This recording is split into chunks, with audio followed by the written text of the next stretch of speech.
നമസ്കാരം. എൻ്റെ പേര് നിഷ വിജയൻ. ഞാനിവിടെ പറയുന്നത് സ്കൂളിൽ വെച്ച് എനിക്കുണ്ടായ ഒരു പ്രേതാനുഭവമാണ്.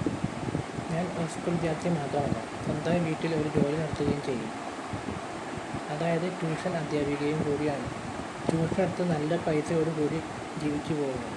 എല്ലാ മാസവും എനിക്ക് സ്വന്തമായി നല്ല മൊബൈൽ ഫോൺ ഉപയോഗിച്ച് അർത്ഥം മനസ്സിലാക്കി പഠിക്കുക എന്നാണ് എൻ്റെ ഉദ്ദേശം.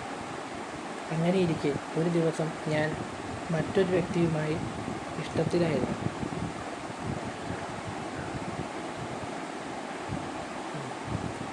അയാൾ എന്നെ ഇഷ്ടപ്പെട്ട് തുടങ്ങിയെങ്കിലും അയാളുടെ പേര് രമേഷ് എന്നായിരുന്നു. ഞാനും അവരും നന്നായി പഠിക്കുമായിരുന്നു.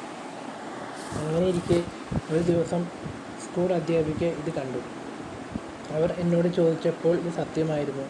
ഉടൻ തന്നെ ഞാൻ വിവാഹം കഴിക്കാൻ പോകുന്ന ചെക്കനായിരുന്നു. എൻ്റെ അച്ഛൻ ഒരു പോലീസ്